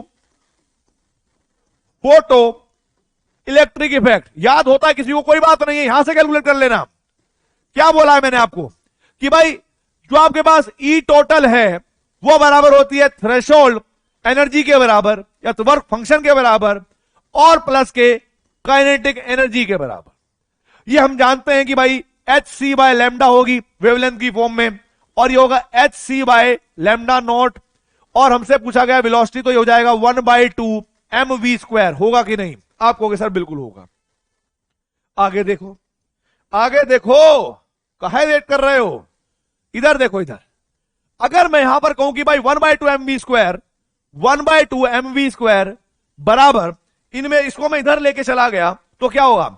H C by lambda minus के H C by lambda naught, इसमें से मैंने एच सी कॉमन ले लिया और 2 को इधर पहुंचा दिया, m को इधर पहुंचा दिया, तो मैं लिखूंगा कि v² बराबर होगा किसके? वो हो जाएगा 2hc बाय m और 1 बाय लैम्डा माइनस के 1 बाय लैम्डा नॉट। और जब मैं अंडर रूट लगाऊंगा तो v किसके बराबर आएगा? Under root 2hc by m 1 by lambda minus के 1 बाय लैम्डा नोट। देखना जरा कौन सा आंसर है, देखना कौन सा आंसर है मेरे बच्चों। अरे सर कैसी बात करते हो आप, इसका एलसीएम ले लो ना। एलसीएम लेने के बाद जो वैल्यू आएगी वो तो हमें कुछ ऐसा लग रहा है कि ऑप्शन नंबर सी के बराबर है, कि वेलोसिटी बराबर होगी under root 2hc by m। मैंने इसका बेटा क्या लिया? एलसीएम, तो लैम्डा इंटू में लैम्डा नॉट, और यहां आएगा लैम्डा नॉट माइनस के लैम्डा। कौन से ऑप्शन से मैच करता है? आप कहोगे sir option number C. 4 number पक्के हैं, बाहर से क्वेश्चन नहीं आएगा, गारंटी मेरी है। और आप देख सकते हैं जेईई में 2014 में आया था, ठीक है। चलो अभी क्या डर रहे हो भाई, अभी डरो मत, टास्क मैंने सिखाए हुए हैं। क्या बोला है इसने? बोला नेक्स्ट क्वेश्चन में light of wavelength 4000 angstrom falls on the surface. कौन से वाली लाइट का वेवलेंथ दिया इसने? आने वाली लाइट जो गिर रही थी, जो फॉल हो रही थी, ठीक है, मान लिया वही है, मान लिया वही है। Calculate maximum kinetic energy of photo electron emitted. निकलने वाले इलेक्ट्रॉन की काइनेटिक एनर्जी कैलकुलेट करिए। द क्रिटिकल वेवलेंथ, क्रिटिकल का मतलब है निश्चित, है ना भाई, कि जो आपके पास निश्चित wavelength of photo electric effect is caesium, कि सीजियम के लिए वो वेवलेंथ जो उसके इलेक्ट्रॉन को निकालने के लिए मिनिमम चाहिए वो है 6600 एंगस्ट्रॉम। यानी ये कहीं ना कहीं एक तरह से लैम्डा नोट की वैल्यू दे रखी है और ये वाली वैल्यू आपको पास लैम्डा दे रखी है। सॉल्व कैसे करेंगे? फोटो इलेक्ट्रिक इफेक्ट की डेफिनेशन लिखिए। According to photo electric effect कि भाई ये इफेक्ट क्या कहता है, आने वाली लाइट की जो टोटल एनर्जी है वो दो भागों में विभाजित हो गई, कौन सी, ई थ्रेशोल्ड और प्लस के काइनेटिक एनर्जी, और उसने मैक्सिमम काइनेटिक एनर्जी के बारे में पूछा है। थ्रेशोल्ड एनर्जी लैम्डा दे रखा है, तो हम क्या लिखेंगे, एच सी बाय लैम्डा, और बराबर यहां लिखेंगे H C by lambda naught, ठीक है भाई, और प्लस के काइनेटिक एनर्जी, बस इतना, क्योंकि ये तो हमें कैलकुलेट करनी है ना, वेलोसिटी नहीं करनी है।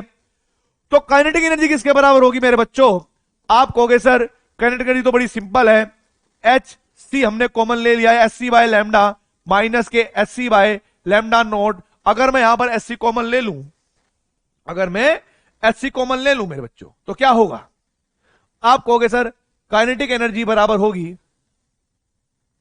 काइनेटिक एनर्जी बराबर होगी सर, अरे कैसा कलर आ गया रे, कैसा कलर आया, एच सी, मैंने यहां पर देखो एच सी कॉमन लिया और मैं लिखा कि 1 माइनस के लैम्डा माइनस के 1 बाय लैम्डा नोट, ठीक है। बाकी अगर आप एलसीएम लेना चाहते हो, वैल्यू पुट करना चाहते हो तो आंसर लिख लेना, लेकिन आंसर जूल में चाहिए तो वेवलेंथ आपको मीटर में रखना पड़ेगा, ऐसा यूनिट में, ठीक है। तो जरा देखो क्या करोगे आप, एच की वैल्यू 6.626 इंटू 10 की पावर माइनस के 34, सी की वैल्यू वही 3 इंटू में 10 की पावर 8। अब जरा देखो इसको कैसे लिखोगे भाई, इसको ऐसे लिख लेना, इन दोनों का मेरे बच्चों एलसीएम ले लेना, एलसीएम लोगे तो क्या आएगा, लैम्डा इंटू में लैम्डा नॉट और लैम्डा नॉट माइनस के लैम्डा, ठीक है। आगे क्या करोगे कि सर 6.626 इंटू 10 की पावर माइनस के 34 इंटू में 3 इंटू में 10 की पावर 8। अब जरा देखो लैम्डा नोट की वैल्यू कितनी दे रखी है, 66,100, तो आप यहां पर क्या लिखोगे, 6600 इंटू में 10 की पावर माइनस के 10, ये लिखना पड़ेगा, ये जरूरी है। आगे देखो माइनस लैम्डा की वैल्यू कितनी है, 4000 इंटू में 10 की पावर माइनस के 10, क्योंकि हमें मीटर में कन्वर्ट करना जरूरी है। डिवाइड करो भाई, इसको डिवाइड करो उसको, आप कहोगे सर 6600 इंटू में 10 की पावर माइनस के 10 इंटू में 4000 इंटू में 10 की पावर माइनस के 10, ऐसे सोल्व करोगे। आगे देखो ये वैल्यू 6.626 इंटू 10 की पावर माइनस के 34 इंटू में 3 इंटू में 10 की पावर माइनस के 8, इसमें से मैंने 10 की पावर माइनस के 10 कॉमन ले लिया, और 6600 में से मैं जब 4000 हटाऊंगा तो मेरे पास 1600 इंटू में 10 की पावर माइनस के 10 बचेंगे।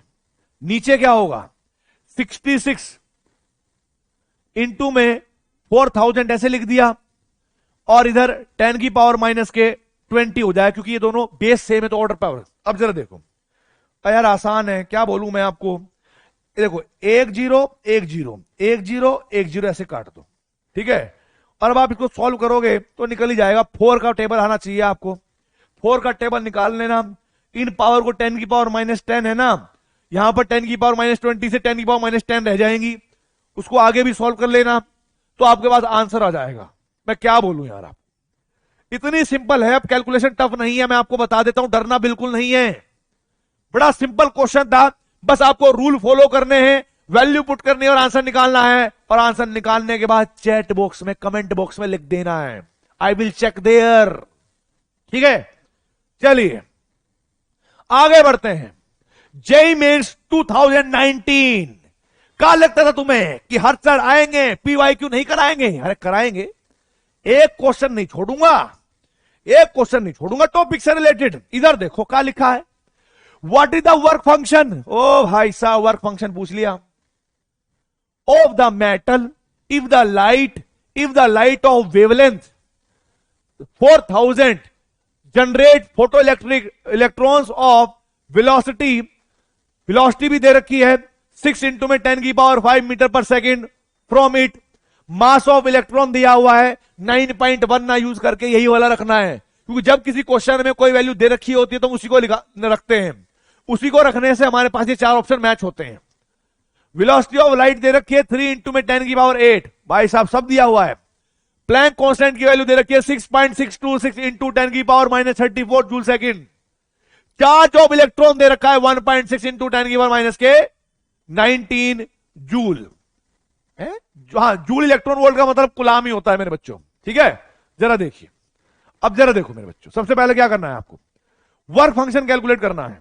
तो आप क्या लिखोगे, ई टोटल, टोटल एनर्जी बराबर किसके होगी, थ्रेशोल्ड एनर्जी, या इसको हम वर्क फंक्शन भी कहते हैं, ये हमें कैलकुलेट करना है, और प्लस के काइनेटिक एनर्जी, और काइनेटिक एनर्जी को इस बार में 1/2 mv² लिख रहा हूं, क्योंकि यहां पर हमें वेलोसिटी दे रखी है अलग से, तो मैंने 1/2 mv² के हिसाब से लिख दिया। देखो तुम्हें क्या करना है, ETH आने वाली लाइट की क्या दे रखा है बेटा जी, वेवलेंथ। इसका बेटा जी हम इसको कन्वर्ट करेंगे इसकी वैल्यू में, तो हम लिखेंगे hc/λ इक्वल्स टू, ये हमें कैलकुलेट करना है, आप कर दिखाएंगे मुझे, 1/2 m की जगह पर क्या रखेंगे 9 इंटू 10 की पावर माइनस के 31, v की जगह पर क्या रखेंगे 6 इंटू में 10 की पावर 5, तो यहां पर आप लिख देंगे v²। ये हमें कैलकुलेट करना है।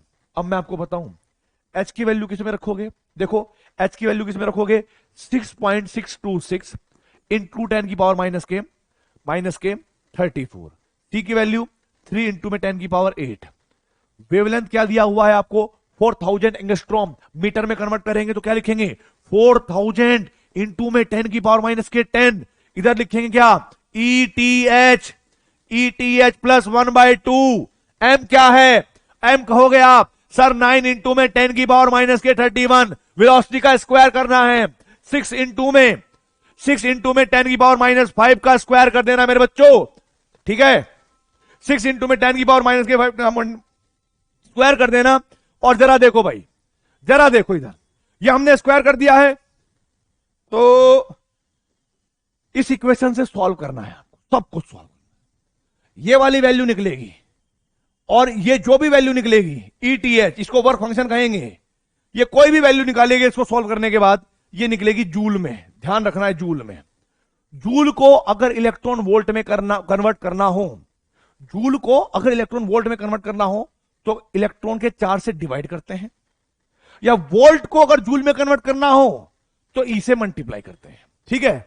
अगर ये वैल्यू आपको इलेक्ट्रॉन वोल्ट में चाहिए तो आप क्या करेंगे कि सर जो वर्क फंक्शन होगा ना ETH वर्क फंक्शन, ये जो भी वैल्यू आएगी जो आप कैलकुलेट करोगे, आप उस वैल्यू को ई से डिवाइड कर देना, 4 से डिवाइड कर देना, तब आपके पास वो वैल्यू किससे आ जाएगी, वो वैल्यू आ जाएगी आपके पास इलेक्ट्रॉन वोल्ट में।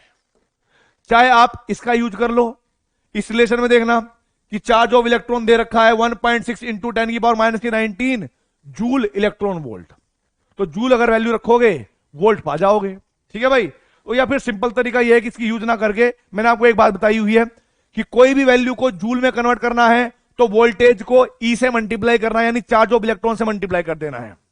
और यदि आप जूल को वोल्ट में कन्वर्ट करना चाहते हैं या इलेक्ट्रॉन वोल्ट में कन्वर्ट करना चाहते हैं, तब आप उसके 4 से डिवाइड कर देना। ई की वैल्यू आपको पता है कितनी है, 1.6 इंटू 10 की पावर माइनस 19। आंसर आप ही देंगे, मैं नहीं बताऊंगा, करोगे तुम ही, रास्ता मैं दिखाऊंगा, चलूंगा साथ तक, छोड़ के आऊंगा, पेन तुम ही चलाना पड़ेगा, ठीक है। तो आंसर देना मेरे बच्चों, ABCD कौन सा ऑप्शन मैच करेगा जरूर बताना। और इस क्वेश्चन का नाम मैं अपने नाम पर लिख देता हूं भाई, ठीक है। तो ये हो जाएगा, इस क्वेश्चन का नाम हो जाएगा हर्ष सर, ठीक है भाई। तो प्लीज इस क्वेश्चन को मैं नंबर नहीं दे रहा हूं, नाम दे रहा हूं, प्लीज इस क्वेश्चन का मुझे आंसर चाहिए, ठीक है। आगे बढ़ते हैं, अगला क्वेश्चन है, जो क्वेश्चन आया था जेईई मेंस 2018 में, ठीक है। अब आप लोगों के अंदर इतना पोटेंशियल आ चुका है, इतनी पावर आ चुकी है कि आप जेईई मेंस के क्वेश्चन को हिला सकते हो, उनकी धज्जियां उधेड़ सकते हो। जरा देखो कैसे कह रहा है कि ejection of photo electron from metal in the photo electric effect experiment can be stopped bye, इतने वोल्ट से स्टॉप कर दिया गया, रुक जा भाई, और रुक दिया, इलेक्ट्रॉन रुक गया। When the radiation of 250 nanometre is used, the work function of metal is, work function पूछा है, कंफ्यूज कर सकता है, लेकिन मैं जानता हूं कंफ्यूज होने नहीं दूंगा। कैसे, जरा देखिए, we know that photo electric effect हमें क्या सिखा कर गया है कि सर ई टोटल बराबर, चाहे इसको आप वर्क फंक्शन कह लीजिए या ईटीएच थ्रेशोल्ड एनर्जी कह लीजिए, बात एक ही है। प्लस के काइनेटिक एनर्जी है, प्लस के क्या है, काइनेटिक एनर्जी। जरा देखिए, इसने बोला है क्या नैनोमीटर यूज करा है, किसका भाई, ये वेवलेंथ दे रखा हो बेटा, ये वेवलेंथ दे रखा है इंसिडेंट लाइट का। इस नैनोमीटर को आप मीटर में कन्वर्ट कर लेंगे तो यहां पर क्या लिखेंगे, H C by lambda. Please समझिएगा, एच सी बाय लैम्डा। ये क्या है, कैलकुलेट करना है। प्लस काइनेटिक एनर्जी दे नहीं रखी है लेकिन वोल्टेज दे रखी है। याद करो काइनेटिक एनर्जी में और वोल्टेज में मैंने क्या रिलेशन समझाया था आप लोगों को, अरे अभी तो समझाया था यार कि काइनेटिक एनर्जी बराबर होती है चार्ज इनटू में वोल्टेज, यानी वी स्टॉपिंग पोटेंशियल के, या जहां पर मैंने लिखा था वीएसपी। दिखाता हूं दोबारा से, कहां पे, दोबारा से दिखा, ये देखो, ये स्टॉपिंग पोटेंशियल क्या था, काइनेटिक एनर्जी, और ये हो जाएगा आपके पास क्यू, या कह लीजिए काइनेटिक एनर्जी बराबर वोल्टेज इनटू में चार्ज। बस ठीक है, ये बात समझ में आ गई होगी आपको। तो यहां पर आप लोगों को क्या करना है, मैं आपको थोड़ी सी बात बता देता हूं। आपको ये सारी वैल्यू दे रखी है इलेक्ट्रॉन वोल्ट में। क्या दे रखी है, इलेक्ट्रॉन वोल्ट में। आप एक काम कर लो यार, अगर इलेक्ट्रॉन वोल्ट में दे रखी है ना, तो ये जो 0.5 वोल्ट यहां पर दे रखा है, आप इसको वोल्ट में ही रहने दो। आप इसको 4 से मल्टीप्लाई मत करो, क्योंकि अगर 4 से मल्टीप्लाई कर दिया तो जूल में कन्वर्ट हो जाएगा। ये वैल्यू रखोगे तो यहां पर क्या आ जाएगा, जूल में वैल्यू आएगी। या चलो कर ही लेते हैं, छोड़ो यार। तो आप यहां पर काइनेटिक एनर्जी यहां पर रख देना जी, चार्ज इनटू में वोल्टेज। वोल्टेज की वैल्यू ये दे रखी है 0.5। चार्ज ऑफ इलेक्ट्रॉन कितना होता है, 1.6 इंटू 10 की पावर माइनस के 19 कूलम। यहां पर एच की वैल्यू क्या होगी, बोलो, एच की वैल्यू सब बता रहा हूं मैं, 6.626 इंटू 10 की पावर माइनस के 34। स्पीड ऑफ लाइट कितनी होगी सर, 3 इंटू में 10 की पावर 8 मीटर पर सेकेंड, ये होती है जूल सेकेंड, ठीक है भाई, मीटर पर सेकेंड। और वेवलेंथ हमें दे रखा है 250 नैनोमीटर, यानी इसको अगर मैं मीटर में कन्वर्ट करूंगा तो 250 इंटू में 10 की पावर माइनस के 9 मीटर। इसको सोल्व कर लेना, सारी वैल्यू जो भी आएगी ये आपके पास, आपने जूल में कन्वर्ट कर ली, ये जूल में ऑलरेडी है, तो ये आंसर भी क्या आएगा, जूल में। मैं बस इतना कहना चाहता हूं कि अगर आपको इलेक्ट्रॉन वोल्ट में कैलकुलेट करना है तो वर्क फंक्शन की ईटीएच नॉट जो भी वैल्यू आती है, ठीक है भाई, जूल में, उस वैल्यू को आप क्या करोगे, ई से डिवाइड कर देना। ई से डिवाइड कर दोगे तो आपके पास वही आंसर इलेक्ट्रॉन वोल्ट में आ जाएगा। ठीक है, ई का मतलब है 4 से डिवाइड करना। क्लियर हो गई बात। तो ये मैंने आपको भाई समझाया है। एक मिनट रुको, जो भी वैल्यू आएगी उसको ई से डिवाइड कर देना तो यूनिट बन जाएंगी ई वोल्ट, और इसका आंसर मैच करना है आपको। करवाऊंगा मैं आपके सब आप ही से, ये मैं देख लेना। ये मत सोचना कि मास्टर जी तो खुद कुछ नहीं करते, सारे हमसे कराते, तो भाई करवाऊंगा मैं तुमसे ही, तुम्हारा ही पेन चलेगा, मैं नहीं करवाऊंगा कुछ भी। तो ये आंसर तुम्हें मैच करना है, रास्ते तक मैं छोड़ के आऊंगा, एक एक क्वेश्चन को कहां तक करना है वो सब मैं कराऊंगा भाई। चलो जल्दी से नोट करो। और अब हम बात करेंगे बोहर्स एटॉमिक मॉडल की, लेकिन अगले लेक्चर में। आज के लिए इतना ही रखते हैं, अच्छे से पढ़ते रहिए। All the very best. जय हिंद, जय भारत।